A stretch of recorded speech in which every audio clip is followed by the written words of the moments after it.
Hey guys, and welcome back to Karate Over Coffee. I'm your host Cheyne McMahon, and tonight, or this morning, if you're in Germany, I've got a special guest, Thomas Feldmann. Welcome, Thomas. Thanks for having me. No problem, mate. So we're here to talk about your new biography, Ankō Itosu, the man, the master, the myth. Great title. Thank you very much. No problem. I didn't thought much about it. It was just in my mind. Oh, it was great. It's a great title. Great title. Now, this is called Karate Over Coffee. So I've got my coffee, but I just found out that Thomas doesn't like coffee. So he's got a water. If you're watching at home, he'll be drinking water, but all good. Cheers. There we go. So anyway, so let's. Do you want to give us a little bit of background information about yourself there, Thomas? How did you get into karate? How did you get into the book? How did that all come about? Yeah, sure. I actually started getting into the world of karate when I was 15 years old. 1991, I started in Shotokan karate, sports karate. Later on, I get into karate competition, mainly kata, until due to health issues, I stopped training and focused just on my professional life. But I kept on being interested in the martial arts world. As you can see behind me, is I call it my treasure, my library, books about karate, Asia, and everything else. And I started researching and writing about martial arts history, mainly karate. And a couple of years ago, I found out there's so much new information, new translation made about karate history, karate protagonists, and I decided, we have to assemble, collect it in one book, especially in regard to Ankō Itosu. So I started collecting information about Ankō Itosu. Why Itosu in particular? Why him? He's one of the most important figures of the karate history. And actually, there was no book about Itosu Anko when I started in 2018. And there were many portraits, profiles, articles about him. And I said to me, there must be one book. You have a book about Funakoshi, his autobiography, but no book about the most important figure. So that's how I get into the project. Yeah, and that led you to moving to Japan, or you'd gone there for university before, hadn't you? Look back to my education. I actually studied East Asian studies in Germany and Japan. In Japan, I attended Ryūkyū University in Saitama, Ken, and I graduated in East Asian studies with a diploma. It's equivalent to master degree. Did you do most of your research in Japan and Okinawa, or did you do it over the internet? I started researching via internet and through my books and books I bought in the course of my research. But then I realized my book cannot only be about collecting all information, copy, paste, and publish it. It must be more. Science is always about added value. So I decided to get back to Japan and Okinawa in particular. We packed our luggage and went to Japan and Okinawa. Right. Yeah. In your book, there's so many references. You know, the footnote. The footnote itself takes you 3 days just to read the footnotes. it's so well researched and referenced. It's really good. Yeah, thank And you. I would say a week. a week, yeah, it could be, yeah. When you were doing the research and those footnotes, did you come up against any obstacles from any particular people or families, karate styles, clubs, that sort of thing? After I've published it, or what do you mean? Yeah, when you were researching the book, Yeah. you know, was everybody open about sharing information, or were there? Oh, okay. Yeah, yeah. Actually, yes. When I started, such a project is not a project you can do by on your own. You need help, support of others, yeah, people, institutions, organizations, and so I started to contact peers, researchers, museums, karate practitioners, and first of all, they who didn't know me was a little bit skeptical. Okay, who is this guy? Why is he researching Ankō Itosu? Is he capable of doing it? But over the years, over the months and years, we changed a lot more, and they mostly were very open to supporting my research and my book. Yeah, and what about your peers? Yeah, right. The same. Yeah. First of all, who didn't know me was skeptical, but then they supported me 100%. Like Patrick McCarthy, Andreas Quast, Joe Swift, and many more I mentioned in my acknowledgement. And again, without them, there would not be an Ankō Itosu biography. Yeah, yeah. And how interesting was it when Joe Swift came out with his book? Yeah, I talked about this over and over again, and with Joe Swift in particular, when I started writing the book, a couple of months later, I got the information that Joe is going to publish a book about Itosu as well. So yeah, I could not believe that. So 20, 30, 40 years, nobody had the idea to write a book about Ankō Itosu. And then I started, and I got to know about Joe. So of course, I ordered the book and waited for it. And in that time, I stopped researching and writing. I didn't know where Joe was going. So I waited for it, read it, and I was relieved that Joe used a different approach, translated many documents, and left a wonderful book. Yep. That I used as one of my main sources. And yeah, this story I told Joe when I met him in Tokyo, 2019, and yeah, in the end, he was a guy who helped me very well and supported my research. Yeah, yeah. Wonderful. So I've read both books, and they are very different. They're very different. I think yours sort of delves more into Itosu's background as a child growing up. It's quite detailed, and his influences in his karate influences, as well as talking about his his career and into the physical education karate system, and then leading up to his death. But also there's it's almost what I found was two stories.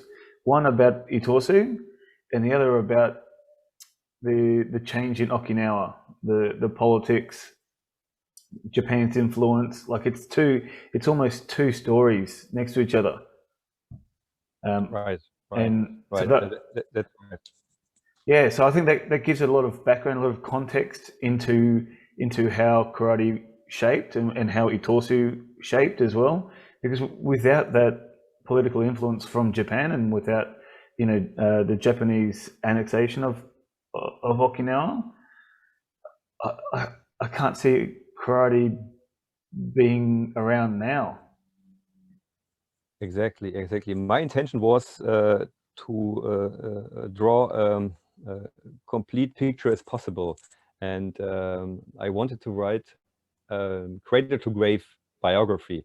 And when you start your research, look into the sources that are already there, you realize that there are so few information about Itosu's early life.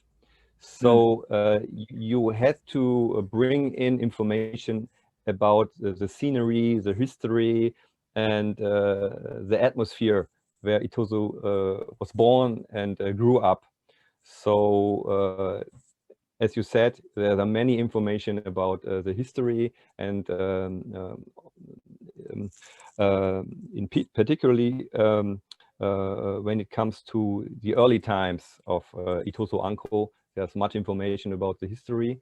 When we getting to Itosu, when he's getting older, we have fewer information about the history, but more information about his life, because there is documentation, there is records, there is oral tradition, folklore, and everything else you can use for the book. Yeah, and there's also, you're not just taking the word from somebody, you've got a couple of sources for different stories, like the story about the bullfighting. There are like 3 or 4 different stories, and you sort of give everybody an idea. Like you can just choose which one you like, or which one you prefer, or which one you believe. Exactly, yeah. When you start with your research, you see, okay, that's a bull story.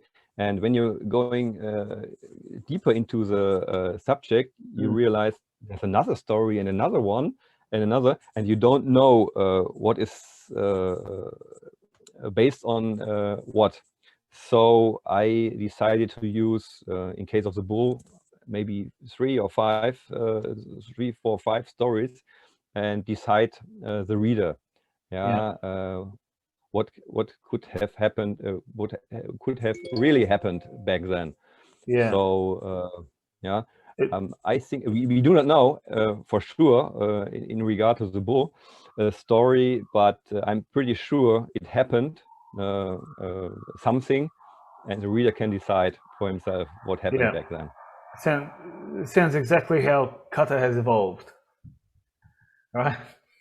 Yeah, kata and karate. In karate, yeah, exactly. Yeah. Yeah, I also love how you use the todi expression in English. And it separates the China hand to the empty hand when you're writing. Yeah, right. Yeah. The Chinese characters you can read as todi or karate. You can use both, but I decided to use Okinawan todi, to separate it from to show there was something before. We talk about karate, modern karate, written with other Chinese characters, like empty hand. I loved it because it really gave it a differentiation between Okinawan karate and Japanese karate, or the two separate words, two separate ideas, two separate So I thought it gave really good context. But what about with when you're looking at the book, for example,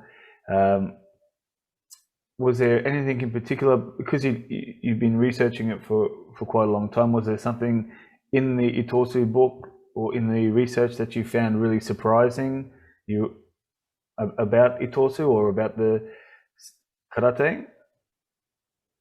That's a very interesting question. I haven't asked myself so far. Well, but I was very as I told earlier, the early history is very limited. due to lack of information, lack of sources. I was very surprised in the end that there actually were so many information about Itosu Anko's later life. Yeah, we didn't know about. Yeah, they were recently found in Okinawa by professional researchers, or even told me by some Magodeshi third generation students or family members, and that's I found very interesting, and I didn't thought it would have worked out so well.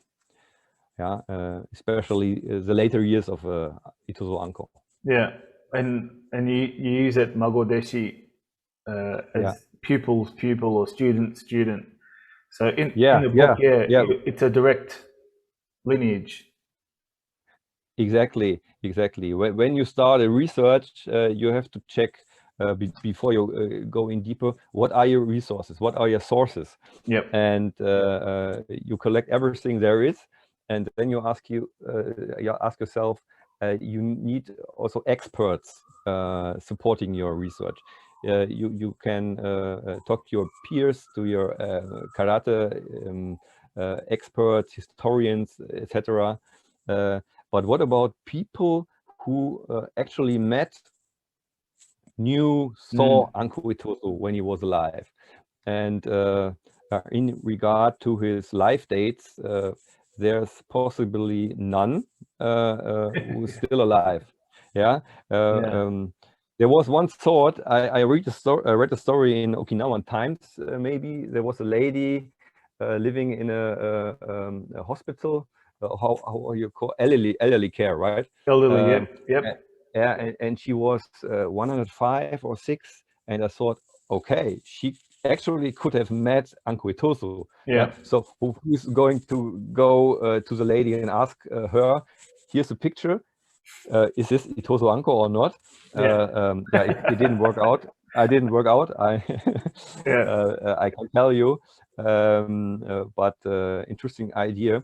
No, there's none who met Ankō Itosu in life, who is still alive. So you have to rely on people that heard stories, researched by themselves. And there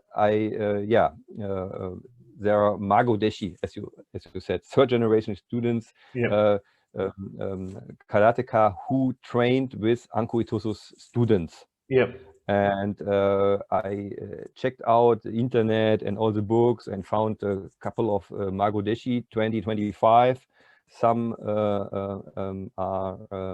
have died after I have created this list, unfortunately. But I reached out to them, and it was not that easy. Yeah, some of them I did write about this in my acknowledgement. They did not feel qualified enough to talk about Itosu Anko. Yeah. Well, you're also talking about people who it was maybe 60 years ago that they had learned something, or if they're trying to remember something from a long time ago. Yeah, that correctly. That you find in articles, books, magazines, and we must be very glad about this, that other guys did research for us back then. Without the information, we would have less information about Itosu Anko or other masters as well. Yeah. So the one thing that I found interesting was the influence that Chomo Hanashiro had on the development of karate. I didn't realize he played such a big part in karate going from into the physical education system. Exactly. Yeah. That is one of my theories I raise in the book. I cannot prove it 100%, but there are arguments for that. Anyone is saying it was Yabu Kensu who mainly helped transform karate from the secret art to a modern sports, able to be transferred to school children. But we have to take a look into Yabu's biography, and he was not there all the time. So I was thinking about, what about Hanashiro Shomo? He was a soldier as well in the war of 1894 to 5, and he was with Itosu in the middle school starting 1905. He was a teacher there, a PE teacher, and there was no Yabu at that time. I think he started not before 1908. So we have 3, 4, 5 years before Yabu started having more influence on the karate development. Yeah. So we need to look more into it. It's just another piece of the puzzle that we're still trying to, put together, understanding what we're doing at the moment in karate. Such as the changes that have occurred. I mean, even in your book, even Itosu kept changing the kata and the karate to fit either the program or to make the kids karate better or easier for them. So he was constantly changing. And I loved in the precepts, the Itosu's 10 precepts, you even address that issue, because in one of them it says, one of his precepts is about keeping karate the same, just I'm paraphrasing, but then he was guilty of changing everything as well. Yeah, that's a very interesting aspect. We need to do more research, especially about the precepts. Yeah, that could be a book just itself. Yeah, to understand the motivation of Itosu Anko writing the precepts in 1908. Why not 7? Why not 10? Well, yeah. Why not? Why not 05 when it first sort of came into the schooling system? Exactly. Did he write it back then, and produced it in 1908? I'd love. We don't know. We don't know about it. We just don't know.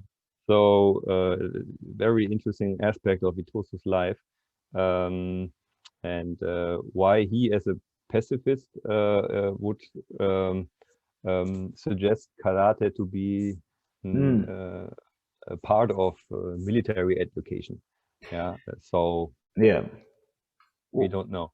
I wonder what he would think, because obviously he died in 1915, and there was the big World War II movement, and sort of what he created helped Japan move into that direction for the army and whatever. I wonder what he would think about what he created. Yeah, that's right. It's just another theory of mine I write about. I think he was afraid that karate would have lost would have lost, and maybe sumo, jumo, kendo would become more sports and an aspect of children education than karate. I think he did everything for preventing to happen. Preventing karate to die out. Help me out. To die out, Right. To become extinct. And it's such a shame that he wasn't 25 and creating the system. He was at the end of his life, so he couldn't see. But if he were, but maybe if he was 25, he wouldn't have the same ideas and the same experience to create this. Right, and not the same influence. He was a respected guy. Of course, when he was older, a guy of 25 years of age. It's difficult to convince others to change. Well, the ministry, the Japanese ministry is not looking for a 25-year-old, are they? They're looking for a 65-year-old. Exactly. Yeah. Exactly. Yeah. So yeah, look, there's so many aspects of the book that we could talk about, but we're just running out of time. What have you got coming up on the horizon? Yeah, at the moment, I like to bring the book to the market. Market and sell it. And there are some reviews to be written about the book. I'm looking forward to. I was asked by the magazine Bugeisha to write an article about Itosu Anko. I'm doing this right now, focusing on Itosu Anko's later life. And it'll be a very long article. I haven't decided yet. What are you going to leave out? There's so much. I have to leave out something. It'd have to be 10 magazine editions. Yeah, of course. No, I didn't just want to copy paste my book into Bugeisha. So I need to change it a little bit. One thing, make it to a story. One thing that is happening is just the constant new information that's coming up. Right, it's fantastic. The team in Okinawa, the Okinawa prefecture has a team assigned of researchers. They're doing a hell of a job. Fantastic. They're digging out things you couldn't have imagined. Most recently, you're referring to, I think, they found a poem of Itosu Anko. In Taiwan, and nobody thought about it, that this could have happened. And I knew about it actually before I published my book. I was asked not to talk about it, and I was finished with my layout, so I couldn't include this in my book. But I think I put in 1 or 2 footnotes. Originally, I said there's only one publication known of Itosu Anko, the precepts, and then I got the information there's a poem. So I need to give information in my footnote. There might be other publication. Well, and hopefully they dig out more. I'm looking forward. That they dig out more. Maybe 100% proven picture. I would love to see one. Yeah, look, we would all love to see it. But there could be also the man, the master, the myth part 2. Who knows? I was asked to translate it into German, and several others asked me if they are allowed to translate it in French or Spanish. I haven't decided on that until now. So I don't know. Maybe there's the version 2 sometimes. You know, when you write a book, you read it afterward 10, 20, 50 times, and you don't see any mistakes. And then when it's printed, you look into the book, and then you see a mistake and another mistake, and think, how could this have happened? So sometime I think I need to do another version, but not at the moment. You asked me what is on the horizon. Yes. What's coming up? What I told you. I actually decided it was a hell of work. 3 years research, and it was very exhausting and tough. I said no more research, no more book. But I found so many sources, so many information I couldn't use for my book, that I decided, come on, I can do another one. And for the first time publicly, I can announce that I'm going to write a biography of Yabu Kensu.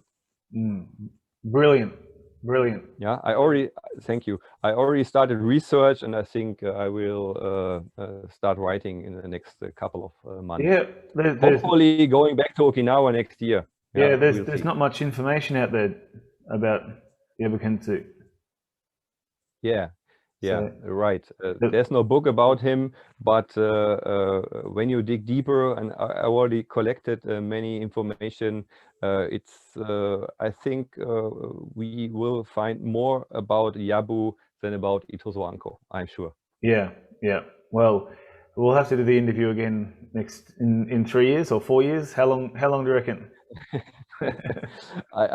I said to me, I want to publish it next year, but as I know from the Itosu research, what I actually wanted to publish in 2019 after 1 year, I think it will quite took some time. I will let you know. Yeah, and you've checked with Joe Swift that he's not doing something similar?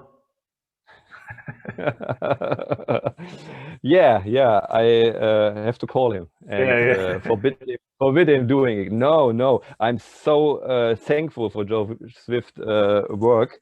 Yeah, as I told you before, without his and the work of others, I couldn't have done it. He gave extensively about Itosu Anko. He gave you a great postscript in the book as well. Yeah, lovely. Yeah, and he proofread the book. Yeah, as a native speaker, I'm very thankful about that. As you know, as a German speaker, it's quite difficult to write and talk in English. Well, that's what makes it even more interesting. Is you're a German writing in English about an Okinawan martial art that is written in Japanese. Yeah. It's crazy. It's a global world. There's a lot of work, a lot of work. Well, yeah, global. And where can we find your book, mate? Where can we buy it? Yeah, it's available at lulu.com. It's a print-on-demand platform. I decided to use Lulu like Joe Swift did before, and it's easy accessible, lulu.com.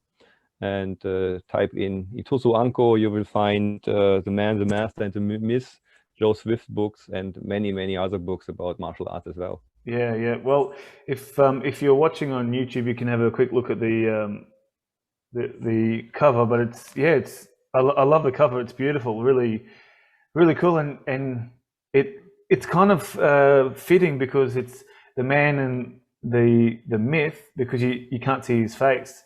So again, you're trying to imagine what his face looks like. Yeah. I decided for the title because obviously Itosu Anko was a human being, a man. He was a karate master, but I always emphasized this is not a karate book. It's a biography, cradle to grave, historic book, and the myth, because there are so many stories, information out there, we cannot prove it. Did it really happen that way? So, and I try that to mirror in the cover. I have a fantastic illustrator, a friend of mine, Alchis is his name, and we talked a lot about it, and we finally came up with this cover. And we actually don't know for 100% how Itosu looked like, so we need a look from looking at his back, and it fits perfectly to the situation because he looks back. He's overseeing it. Achieved in his life. Okay, you see his powerful fist. Everybody is talking about his fist and abilities. His traditional costume. And his white flowing beard, as Funakoshi, for example, is reporting about it. Maybe this is Hanashiro or Yabu, or Toyama Kanken, who is teaching class. Makiwara is very important aspect of Itosu Anko's life. Yeah, I think it's even mentioning it in the precepts just before I mentioned kata, right? When you take a look into the precepts. And this is taken from the Itosu monument from 1964. Yeah, so this is the middle school, for example, some Okinawan trees, and yeah. Well, yeah, in the well, I'm freshly, I freshly read the book, so I don't know if you can remember, but in some of the accounts of the kids who are doing the training, they talk about next to the trees, next to the trees, next to the trees. Yeah, yeah. That's right. One critic told me in regards to the cover, that's not the right tree. You need a gajimaru or banyan tree. And I talked to the illustrator, and it was very difficult to include a banyan tree, right? Okay, so we decided to use this kind of tree. Well, yeah, maybe in the second one or the sequel, might get the correct trees. And we might even see his face. Yeah, hopefully. Yeah. So we are looking forward to seeing his real face sometime. Yeah. As I have written in the book, there's a 1905 group picture from the middle school found by Nakamura Akira. It's a great chance that it's him. Really great chance. But without having 100% proof, I won't say it's him. Yeah, I would love that's him, to see that's him, but we don't know. Oh well, we'll see what happens. But anyway, Thomas, thanks very much for coming on, mate. And if you haven't already subscribed, make sure you do, and make sure you buy Thomas's book as well. That way we can fund him for a second book. And look out for his new book as well. Yeah. Thank you so much, and thank you for inviting me, talking about my book. I appreciate it. No problem. Thank you. All right. See you guys.